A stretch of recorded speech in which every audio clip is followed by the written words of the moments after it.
Hello friends, welcome to my YouTube channel Maitreyi tutorial. तो friends, previous video में transport system के part 1 में हमने ट्रांसपोर्ट के टाइप के बारे में पढ़ा था। किस किस लिक्विड या मैटर के थ्रू होता है, जिसमें 3 जल और रुधिर और लसिका। तो हमने जल का इंट्रो पढ़ा था, इंट्रोडक्शन, क्योंकि वो हमारे सिलेबस में नहीं था, इसलिए हमने उसका केवल इंट्रोडक्शन पढ़ा था। उसके बाद लसिका भी इंट्रो मात्र है, लेकिन उसे लास्ट में पढ़ेंगे, और रुधिर के बारे में हम पढ़ रहे थे। तो हमने सबसे पहले बताया था कि रुधिर 2 चीज़ों से मिलकर बना होता है। पहला होता है प्लाज्मा और दूसरा होता है रुधिराणु। तो हमने प्लाज्मा के बारे में पढ़ा था, जो कि बहुत ज़्यादा बड़ा नहीं है।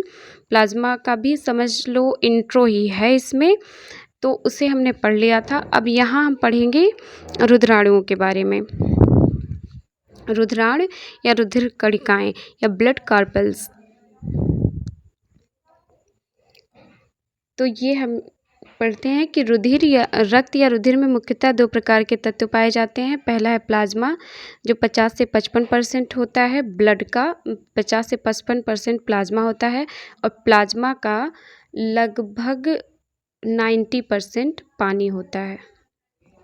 इसीलिए हमारे शरीर में पानी की आवश्यकता ज़्यादा है, क्योंकि सबसे पहले समझिए कि हमारा शरीर है, शरीर में सबसे ज़्यादा है लिक्विड मैटर, तो वो है ब्लड, रुधिर। रुधिर में सबसे ज़्यादा कुछ है तो वो है प्लाज्मा, और प्लाज्मा में सबसे ज़्यादा जो है वो है पानी।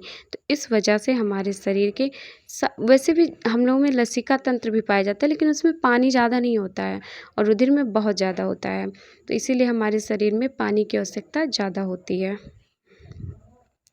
प्लाज्मा के बारे में हमने पढ़ा था कि ये 50 से 55% तक होता है। अब दूसरा हम लोग पढ़ेंगे रुधिराणु या ब्लड कॉर्पस, जो 40 से 45% होते हैं ब्लड के, हमारी बॉडी के नहीं, ब्लड के। तो सबसे पहले हम लोग रुधिराणु का परिभाषा देखते हैं। तो रुधिराणु है क्या? तो प्लाज्मा के बाद रुधिर में बचे हुए पदार्थ को रुधिराणु कहते हैं। यह रक्त का लगभग 40 से 45% भाग होता है। अब रक्त कणिकाएँ 3 प्रकार की होती हैं। लाल रक्त कणिकाएँ, जिन्हें इंग्लिश में रेड ब्लड सेल्स कहते हैं, और साइंस की भाषा में इरिथ्रोसाइट्स कहा जाता है। ये लाल रक्त कणिकाएँ और श्वेत रक्त कणिकाएँ केवल इसलिए कहा जाता है क्योंकि इसका रंग लाल होता है, लाल रक्त कणिकाओं का, और श्वेत रक्त कणिकाओं का रंग सफ़ेद होता है। लेकिन इनका नाम एक्चुअली इरिथ्रोसाइट्स और ल्यूकोसाइट्स ये है। इरिथ्रोसाइट्स रेड ब्लड सेल्स का नाम है, और WBC का नाम ल्यूकोसाइट्स है। ल्यूकोसाइट्स या ये 2 तरह से लिखा जाता है। एक इस तरह से ल्यूकोसाइट्स लिखा जाता है, और एक स्पेलिंग इस तरह से ल्यूकोसाइट्स की होती है, इसलिए मैंने दोनों लिख दिया है। और थर्ड होता है रक्त बिंबाणु या प्लेटलेट्स, इसका नाम होता है थ्रोम्बोसाइट्स। ये थ्रेड लाइक स्ट्रक्चर होता है, इसलिए इसका नाम है थ्रोम्बोसाइट्स। अब आप नाम के हिसाब से याद करिए। Red blood cells erythrocytes, white blood cells leukocytes, और इसके बाद प्लेटलेट्स थ्रोम्बोसाइट्स। अब सबसे पहले हम पढ़ते हैं रेड ब्लड सेल्स। अब सबसे पहले हम लोगों ने पढ़ा ब्लड में सबसे ज़्यादा क्या था? प्लाज्मा। उसके बाद प्लाज्मा में सबसे ज़्यादा जल। सेकंड था ब्लड कॉर्पल्स में सबसे ज़्यादा क्या होगा? लाल रक्त कणिकाएँ। ये पूरे ब्लड में नहीं, ये रुधिराणुओं में, ब्लड कॉर्पल्स में सबसे ज़्यादा कुछ होती हैं अगर ह्यूमन बॉडी में, तो लाल रक्त कणिकाएँ। आप लोगों ने नाम पढ़ा ही है कि इरिथ्रोसाइट साइंस की भाषा में कहा जाता है। अब इनका आकार क्या होता है? तो इनका आकार तो आप लोग देख ही रहे हैं कि ये आकार में छोटी होती हैं, बीच में चिपटी होती हैं, गोल होती हैं, और टिकिया के आकार की होती है। कोई दवा आप लोग इस स्ट्रक्चर में देखते हैं। जीवन काल कितने दिन का होता है? जीवन काल का क्या मतलब है कि इरिथ्रोसाइट्स बनता है, और बनने के कितने दिन तक ये जिंदा रहता है?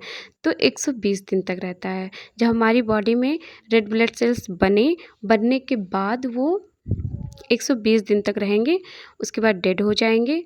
डेड होने के बाद नए बनेंगे, इसीलिए हमें उचित आहार की और संतुलित आहार की ज़रूरत होती है, क्योंकि एक ऐसा नहीं है कि हमारी बॉडी में जो चीज़ एक बार बन गई वो रहेगी। आपको चोट लगे या ना लगे, आप एकदम स्वस्थ रहें, फिर भी एरिथ्रोसाइट्स, रेड ब्लड सेल्स केवल 120 दिन तक ही जिंदा रहेंगे।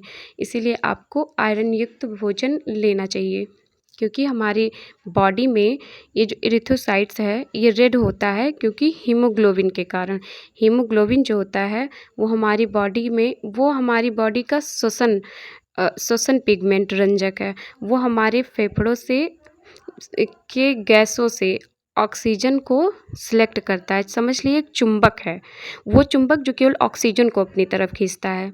तो वो ऑक्सीजन को अपनी तरफ खींच के और पूरी बॉडी में उसे वितरण मतलब बांट के आता है। और ये फिर पोल्यूशन कैसे चला जाता है हमारे फेफड़ों में, जैसे कोई सिगरेट विगरेट पीता है कैसे नुकसान करता है, क्योंकि वो ऑक्सीजन का तो बहुत अच्छा एक रिसेप्टर है, ग्राहक है, लेकिन वो कार्बन मोनोऑक्साइड को और अच्छे से, चुंबक जो है वो और अच्छे से अपनी तरफ खींचता है।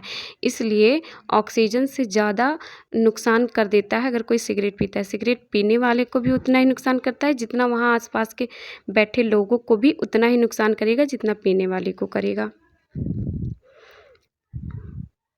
इनकी संख्या कितनी होती है, तो पुरुषों में 50 लाख से 55 लाख होती है और स्त्रियों में 45 लाख से 50 लाख के बीच में होती है। इसका निर्माण कहाँ होता है, तो इसका निर्माण होता है बोन मैरो में, अस्थि मज्जा में। और उसके बाद इस नष्ट कहाँ होता है, तो नष्ट ये होता है स्प्लीन, प्लीहा में।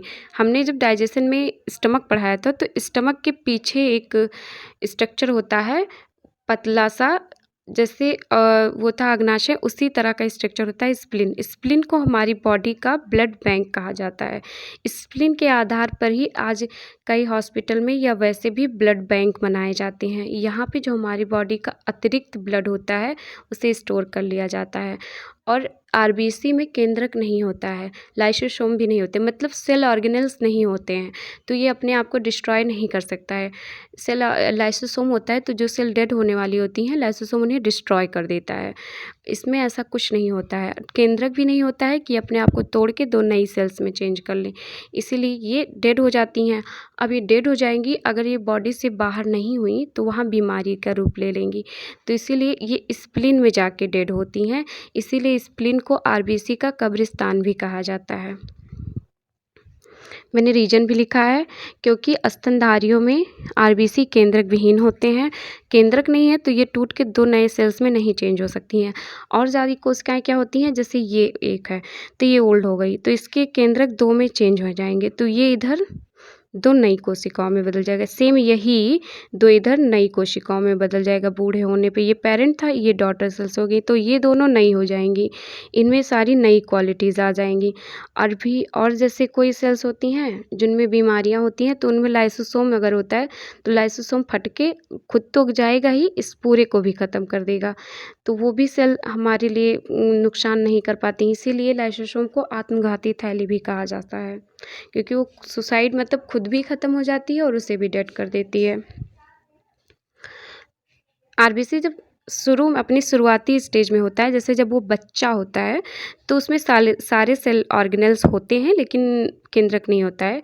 गोल्जी बॉडी, माइटोकॉन्ड्रिया और सेंट्रोसोम ये सब होते हैं, लेकिन बाद में जैसे जैसे वो बड़ा होता है, वयस्क मतलब डेड होने वाला होता है, सारे सेल ऑर्गेनेल्स जो होते हैं उसमें हट जाते हैं। उसका एक रीज़न है, क्योंकि उसमें हीमोग्लोबिन होता है, उससे बहुत ज़्यादा ऑक्सीजन को कैरी करना होता है। आखिर इतनी बड़ी बॉडी में इतने केवल 40 से 45 लाख केवल ही हैं, क्योंकि हमारी बॉडी उस हिसाब से जितना छोटा वो होता है उस हिसाब से बहुत बड़ी है, तो उसे ढेर सारा ऑक्सीजन कैरी करना है।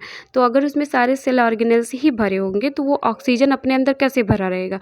जैसे आप कहीं मार्केट जाएंगे तो झोला खाली लेके जाएंगे तभी तो उधर से सामान लेके आएंगे। अगर आप इधर से भी भर के लेके जाएंगे तो उधर से क्या हाथ में लेके आएंगे, लेके भी आ सकते हैं तो 1-2, तो इसीलिए इधर से खाली ही लेके जाना पड़ेगा, तो कम से कम चीज़ ही रहेगा आपके पास। तो इसी वजह से इसके पास आरबीसी का काम केवल इतना ही है, ऑक्सीजन को लाए, कार्बन डाइऑक्साइड को बाहर फेंके, ऑक्सीजन को अंदर लाए और कार्बन डाइऑक्साइड को बाहर फेंके। तो इसीलिए इसके पास सेल ऑर्गेनेल्स बहुत कम होती हैं। जब जो बच्चा होता है, नवजात शिशु या जो फीटस होता है, वो जब पेट में होता है तो उसमें आरबीसी का निर्माण जो होता है वो लीवर में होता है। लेकिन जैसे वो उसका जन्म हो जाता है तो उसके कुछ दिन, शायद 1 हफ्ते बाद से ऐसे ही उसमें भी आरबीसी का निर्माण बोन मैरो में होने लगता है। ये सब मैंने बताया हीमोग्लोबिन के बारे में, जो कि हीमोग्लोबिन एक लौह यौगिक है। लौह यौगिक का प्रोटीन है जो फेफड़ों से ऑक्सीजन को शोषित करता है, कार्बन डाइऑक्साइड को फेफड़ों तक पहुंचाकर शरीर से बाहर निकालने का काम करता है। और हाँ, अगर हमारी बॉडी में आयरन की कमी होगी या आरबीसी की कमी होगी तो रोग होगा, जिसे उसे एनीमिया कहा जाएगा। एनीमिया कई तरह का होता है, कुछ आनुवांशिक होता है, कुछ बाद में हो जाता है, खाने पीने में कमी की वजह से हो जाता है। तो आरबीसी को स्वस्थ रखने के लिए और निर्माण जल्दी से बन जाए, इसके लिए हमें आयरन युक्त भोजन लेना चाहिए और ऐसा भोजन लेना चाहिए जिसमें विटामिन बी और विटामिन ए हो। मेनली विटामिन बी से विटामिन B2, B12 और 3, ये तीनों जो होती हैं ये आरबीसी के निर्माण में सहायक होती हैं। अब दूसरा हम लोग पढ़ते हैं श्वेत रक्त कणिकाएँ, ल्यूकोसाइट्स। श्वेत रक्त कणिकाएँ हमारी बॉडी में 6000 से 10,000 के बीच होती हैं। स्वस्थ मनुष्य के शरीर की बात कर रहे हैं। जैसे अगर कहीं 10 आरबीसी है तो वहाँ 1 डब्ल्यूबीसी होगा, ये अनुपात होता है। इसका शेप जो होता है वो इरेगुलर होता है। इसका जीवन काल 13 से 20 दिन तक होता है। ये एक अगर बनेंगी तो अपने जन्म से केवल 20 दिन तक, 13 से 20 दिन तक रहेंगी, उसके बाद डेड हो जाएंगी। ये मैंने इसका लिखा है कि 6000 से 10,000 के बीच होता है स्वस्थ मनुष्य के शरीर में। इसका भी निर्माण बोन मैरो में होता है और इसका नष्ट स्थान जो होता है वो इसमें लाइसोसोम होता है, तो ये खुद को डेड कर लेता है, लेकिन लिम्फेटिक सिस्टम में ही ये डेड होके लिम्फेटिक सिस्टम, लसिका तंत्र में चला जाता है। लसिका परिवहन तंत्र हम अपने आने वाले वीडियो में पढ़ेंगे। तब तक आपको जहाँ तक बता रहे हैं वहाँ तक समझिए। लसिका को यूनानी भाषा में 2 भागों में तोड़ते हैं, तो ल्यूकोस का मतलब सफ़ेद होता है, काइटोस का मतलब कोशिका, मतलब सफ़ेद कोशिका। इसी के आधार पे इसे ल्यूकोसाइट्स कहा जाता है। अगर किसी के शरीर में डब्ल्यूबीसी ज़्यादा है, 1% से ज़्यादा है, तो उसमें कोई बीमारी है या फिर कोई इन्फेक्शन है। डब्ल्यूबीसी को शरीर का सिपाही कहा जाता है, के नाम से जाना जाता है। ये एंटीजन और एंटीबॉडी का निर्माण करती हैं जो प्रतिरक्षा तंत्र में भाग लेती हैं। अब यही एंटीजन और एंटीबॉडी जो होते हैं ये ब्लड ग्रुप इन्हीं दोनों से ब्लड ग्रुप बनता है। और एक बार बनी हुई एंटीबॉडी जीवन भर नष्ट नहीं होती है, क्योंकि एंटीबॉडी ही हमारा ब्लड ग्रुप डिसाइड करती हैं। श्वेत रुधिराणु 2 प्रकार के होते हैं, कणिकामय श्वेत रुधिराणु और कणिका रहित श्वेत रुधिराणु। अब जैसे कि जिन वाइट ब्लड सेल्स में, जिन डब्ल्यूबीसी में ग्रेन्यूल्स होंगे, उनके प्लाज्मा में ग्रेन्यूल्स होंगे, उन्हें तो कणिकामय श्वेत रक्त कणिकाएँ कहेंगे, और जिनमें नहीं होंगे उन्हें कणिका रहित कहेंगे। अब ये जो ग्रेन्यूल्स डब्ल्यूबीसीज होती हैं, ये इनका जो केंद्रक होता है पॉलीमार्फिक होता है और लोब्ड होता है। पॉलीमार्फिक का मतलब कई स्ट्रक्चर, एक ही केंद्रक से कई स्ट्रक्चर निकले रहेंगे और कई ढेर सारे केंद्रक एक दूसरे से जुड़े रहेंगे। पीएच के आधार पर जो ग्रेन्यूल्स होती हैं, ग्रेन्यूल डब्ल्यूबीसी होती हैं, 3 होती हैं। एक होता है बेसोफिल्स, दूसरा होता है इशनोफिल्स और तीसरा होता है न्यूट्रोफिल्स। बेसोफिल्स, अब आप नाम के हिसाब से थोड़ा ट्रिक लगा सकते हैं कि इसका जो होता है नेचर वो बेसिक होता है, इसीलिए इसे बेसोफिल कहा जाता है। बेसिक मतलब क्षारीय। इशनोफिल्स का जो नेचर होता है वो एसिडिक होता है, इसीलिए उसे इशनोफिल कहा जाता है। उसे एसिड लविंग सेल्स भी कहा जाता है। और न्यूट्रोफिल जो होता है उसका नेचर न्यूट्रल होता है, इसीलिए उसे न्यूट्रोफिल कहा जाता है। बेसोफिल्स जो होता है ये क्षारीय रंजकों से अविरंजित होती हैं और यह डब्ल्यूबीसी में इसकी मात्रा 1% होती है।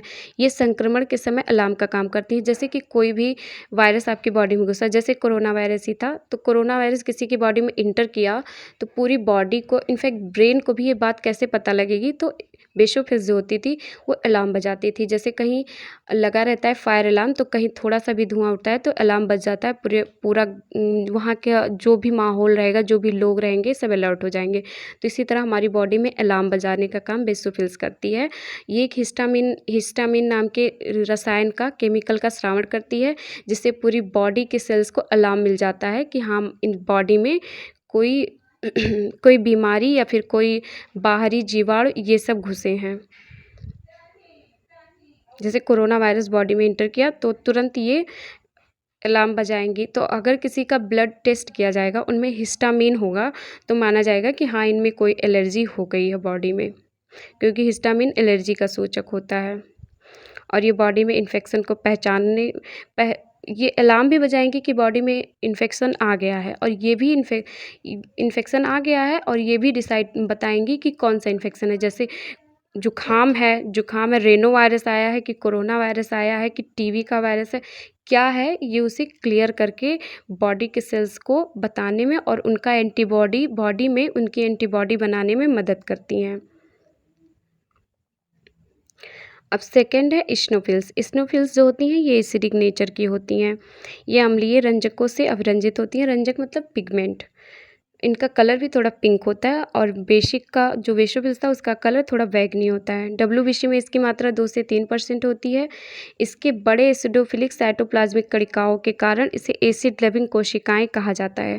आप लोगों को पढ़ने में जो वर्ड ना समझ में आए उसे भी आप कमेंट बॉक्स में पूछ सकते हैं।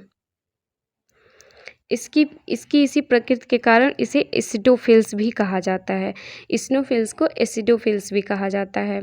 ये अस्थमा, पैथोजन, परजीवियों, कैंसर कोशिकाओं को नष्ट करने और एलर्जी के खिलाफ प्रतिक्रिया करने में मदद करती हैं। स्नोफिल्स जो होती हैं ये हमारी बॉडी में जैसे कोई इन्फेक्शन आया, जो बैक्टीरियल इन्फेक्शन, खासकर बैक्टीरियल इन्फेक्शन को ये जैसे बेसोफिल्स अलार्म बजाया कि कोई आ गया है, उसे फिर डिसाइड करेगा कि बैक्टीरियल है कि वायरल है। अगर बैक्टीरियल होता है तो स्नोफिल्स उसे मार के ख़त्म कर देती हैं। उसके बाद है न्यूट्रोफिल्स। न्यूट्रोफिल्स जैसे जब आप बैक्टीरिया पढ़ेंगे तो आप उसमें पढ़ेंगे gram positive bacteria, gram negative. तो हमारी बॉडी में अगर ग्राम पॉजिटिव, ग्राम नेगेटिव इन्हीं दोनों आए तो बेसोफिल्स इसे स्नोफिल्स इसे जल्दी कंट्रोल नहीं कर पाता। और न्यूट्रोफिल्स जो होता है ये सारे बैक्टीरिया को, इनफैक्ट वायरस को भी मार सकता है।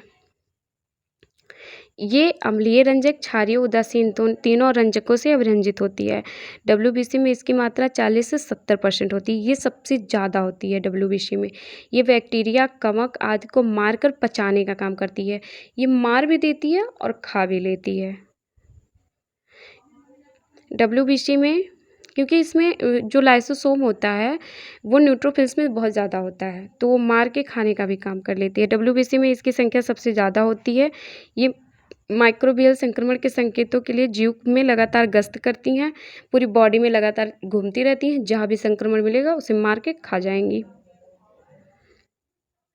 और ये बॉडी में इन्फेक्शन के समय मारने की, अगर जैसे कहीं सिपाहियों की टुकड़ी बनाई जाएगी तो जो सबसे पहली लाइन की सिपाही जिनका लगा होगा तो वो न्यूट्रोफिल्स ही होती हैं। अगर कोई इन्फेक्शन आया तो अलार्म बजने के बाद, बेसोफिल्स के इंट्रोड्यूस करने के बाद अगर कोई लड़ने वाली कोशिकाएं हैं तो उसमें सबसे आगे न्यूट्रोफिल्स ही होती हैं।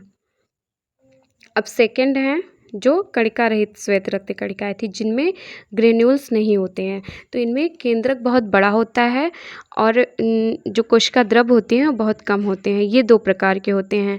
लिम्फोसाइट्स आकार में एक छोटी कोशिकाएं होती हैं। इसकी मात्रा डब्ल्यूबीसी में लगभग 20 से 40% होती हैं, और इनमें 2 महत्वपूर्ण कोशिकाएं पाई जाती हैं। टी लिम्फोसाइट्स, अक्सर जब आप पढ़ेंगे वैसे तो टी सेल्स के बारे में पढ़ेंगे, ये वही टी सेल्स हैं, ये रोगाणुओं को मारने का काम करती हैं। और बी लिम्फोसाइट्स जो होती हैं ये एंटीबॉडी बनाती हैं। जैसे कि कोई बीमारी आ गई तो वो तो उसे मारेगी, जैसे टी सेल्स हैं वो इसे मार के ख़त्म करेंगी, लेकिन जो बी लिम्फोसाइट्स है ये उसकी एंटीबॉडी बना देगी कि नेक्स्ट टाइम उसे मारने की ज़रूरत ही ना पड़े, उसे जैसे इतने सारे सिस्टम की ज़रूरत ही ना पड़े, उसकी एंटीबॉडी रहेगी, उसे पकड़ के उसे जैसे एक्टिव से इनएक्टिव फॉर्म में चेंज कर देगी बॉडी में।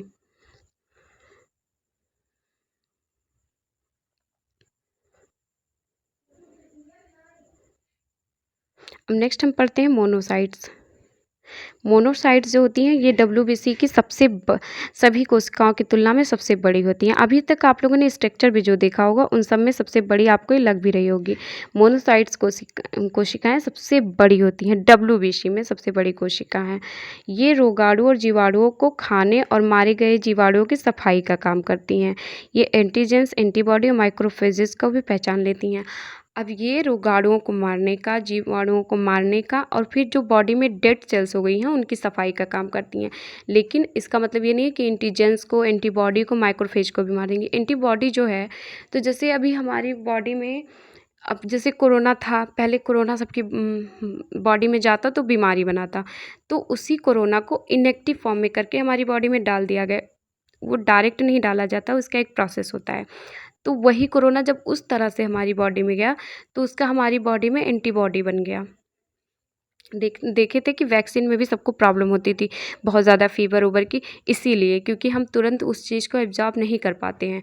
तो ये जो सेल्स होती हैं ये उस वैक्सीन को एडॉप्ट की और इसकी एंटीबॉडी बना दी। अब जब वो बीमारी हमारी बॉडी में आएगी तो पहले से जानी पहचानी है तो उसका भी वही वैक्सीन बन जाएगा, बॉडी में जाके उसे भी इनएक्टिव फॉर्म में कर दिया जाएगा। तब ये नहीं है कि ये जो सेल्स हैं मोनोसाइट्स, ये जाके उस इनएक्टिव फॉर्म के बैक्टीरिया को नहीं खाएंगी। तब ये जानेंगे कि अब ये बॉडी की एंटीबॉडी बन चुकी है, ये अपने लोग हो चुके हैं। थर्ड है रक्त बिंबाणु या प्लेटलेट्स। ये जो होते हैं रक्त बिंबाणु या प्लेटलेट्स, ये भी बोन मैरो में ही बनते हैं, लेकिन ये कोई सेल नहीं है। ये एक सेल होती है बहुत बड़ी बोन मैरो में, मेगाकैरियोसाइट्स। इसी से टूट कर छोटे छोटे थ्रेड लाइक स्ट्रक्चर निकलते हैं, धागे की नुमा के स्ट्रक्चर निकलते हैं, उसी को प्लेटलेट्स कहते हैं। इनका भी आकार अनियमित होता है, जीवन काल 8 से 12 दिन होता है। संख्या 1,50,000 से 4,50,000 प्रति माइक्रोलीटर होता है एक स्वस्थ मनुष्य का।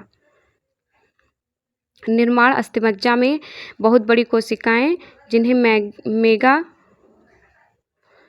कैरियोसाइट्स कहा जाता था, उन्हीं से होता है। नष्ट स्थान प्लीहा और यकृत में फैगोसाइटोसिस द्वारा जो प्लेटलेट्स होता है वो नष्ट हो जाता है 8 से 10 दिन बाद, अगर कोई बीमारी नहीं हुई तो। अब प्लेटलेट्स जो है ये वास्तव में सच्ची कोशिकाएं नहीं हैं, बल्कि मेगाकैरियोसाइट्स कोशिकाओं के केवल टुकड़े हैं। लेकिन भले ही प्लेटलेट्स केंद्रक विहीन कोशिका के टुकड़े होते हैं, लेकिन उनमें कई संरचनाएं पाई जाती हैं जो रक्त स्राव को रोकने में मदद करती हैं। जब हम आपको ब्लड क्लॉटिंग पढ़ाएंगे तो जितना भी हम आपको बताए हैं कि जो रक्त स्राव को रोकती हैं कोशिकाएं, उन सब का वर्क वहाँ आपको एक साथ विटामिन, प्रोटीन और ब्लड सेल्स, इन सब का वर्क एक जगह बताएंगे आपको। ये रक्तस्राव को धीमा करने, रोकने और घाव को ठीक करने में मदद करती हैं। रक्त के थक्के बनाने में मदद करती हैं। यदि कोई रक्तवाहिका क्षतिग्रस्त हो गई है तो प्लेटलेट्स को संकेत भेजती है और प्लेटलेट्स जो होती है वो क्षति की जगह पर पहुंच जाते हैं और क्षति को ठीक करने के लिए एक प्लग या थक्का बनाते हैं। जैसे कि हमारी बॉडी में अंदर कोई ब्लड सेल्स है जो अंदर से डैमेज हो गई, जैसे हम बहुत चीज़ें खाते रहते हैं, कुछ तीखा खा लिए या कोई पैथोजन ही घुस गया, उसे डेड कर दिया, कहीं चोट लग गई, तो उसे क्या हम हाथ डाल के तो अपने पेट में सही नहीं करेंगे, तो वो प्लेटलेट्स को एक संकेत भेजेगी। तो जब वहाँ संकेत भेजेगी तो वो प्लेटलेट्स वहाँ पे जल्दी से भेज के वहाँ पे रक्त का थक्का बना देगी। रक्त का थक्का बना देने से वहाँ से अतिरिक्त जो ब्लड है वो बाहर नहीं निकलेगा। उसके बाद वहाँ पे फाइब्रिन का निर्माण करके वहाँ जाल बिछा देगी। जाल बिछाने से जितने भी बड़े रुधिराणु होंगे उनमें फंस जाएंगे और वहाँ ब्लड क्लॉटिंग हो जाएगी और धीरे धीरे फिर सेल्स जो होती हैं वो रीजनरेट करके उस जगह को भर देंगी जहाँ फिर से पहले जैसा अंग का निर्माण हो जाएगा।